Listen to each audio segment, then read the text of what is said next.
Sri Narad Muni continued, Thus, as the Supreme Personality of Godhead ordered, Prahlad Maharaj performed the ritualistic ceremonies for his father.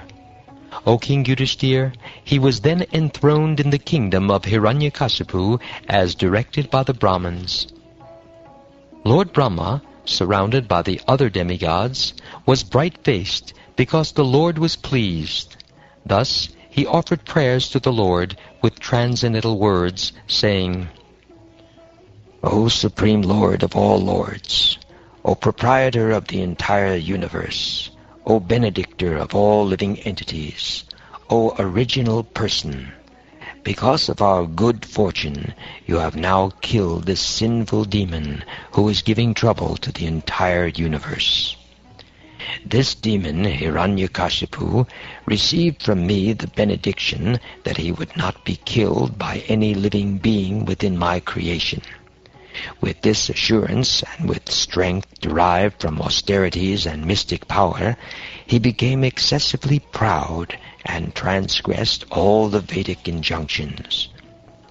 By great fortune, Hiranyakashipu's son Prahlad Maharaj has now been released from death, for although he is a child, he is an exalted devotee. Now he is fully under the protection of your lotus feet. My dear Lord, O Supreme Personality of Godhead, you are the Supreme Soul. If one meditates upon your transcendental body, you naturally protect him from all sources of fear, even the imminent danger of death. My dear Lord Brahma, O great Lord born from the lotus flower, just as it is dangerous to feed milk to a snake, so it is dangerous to give benedictions to demons who are by nature ferocious and jealous. I warn you not to give such benedictions to any demon again.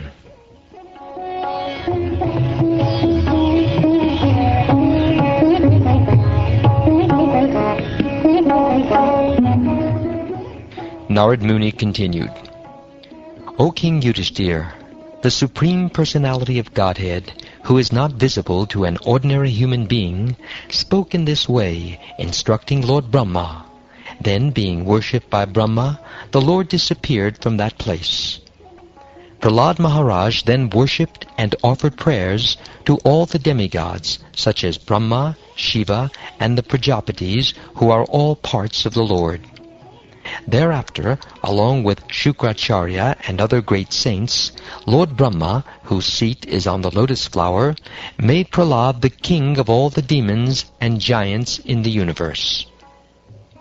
O King Yudhishthir, after all the demigods, headed by Lord Brahma, were properly worshipped by Prahlad Maharaj, they offered Prahlad their utmost benedictions, and then returned to their respective abodes. Thus the two associates of Lord Vishnu, who had become Hiranyaksha and Hiranyakashipu, the sons of Diti, were both killed.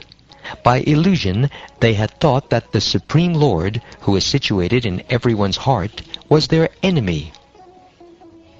Being cursed by the Brahmins, the same two associates took birth again as Kumbhakarna and the 10-headed Ravan. These two Rakshasas were killed by Lord Ramachandra's extraordinary power. Pierced by the arrows of Lord Ramachandra, both Kumbhakarna and Ravan lay on the ground and left their bodies, fully absorbed in thought of the Lord, just as they had in their previous births as Hiranyaksha and Hiranyakashipu. They both took birth again in human society as Shishupal and Dantavakra, and continued in the same enmity toward the Lord. It is they who merged into the body of the Lord in your presence. Not only Shishupal and Dantavakra, but also many other kings who acted as enemies of Krishna attained salvation at the time of death. Because they thought of the Lord, they received spiritual bodies and forms the same as his, just as worms captured by a black drone obtain the same type of body as the drone.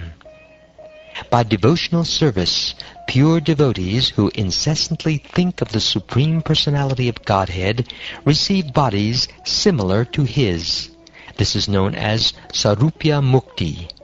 Although Shishupal, Dantavakra, and other kings thought of Krishna as an enemy, they also achieved the same result. Everything you ask me about how Shishupal and others attained salvation, although they were inimical, has now been explained to you by me. In this narration about Krishna, the Supreme Personality of Godhead, various expansions or incarnations of the Lord have been described, and the killing of the two demons, Hiranyaksha and Hiranyakashipu, has also been described. This narration describes the characteristics of the great and exalted devotee Prahlad Maharaj, his staunch devotional service, his perfect knowledge, and his perfect detachment from material contamination. It also describes the Supreme Personality of Godhead as the cause of creation, maintenance, and annihilation. Prahlad Maharaj, in his prayers, has described the transcendental qualities of the Lord, and has also described how the various abodes of the demigods and demons, regardless of how materially opulent, are destroyed by the mere direction of the Lord. The principles of religion by which one can actually understand the Supreme Personality of Godhead are called Bhagavat Dharma. In this narration, therefore, which deals with these principles, actual transcendence is properly described.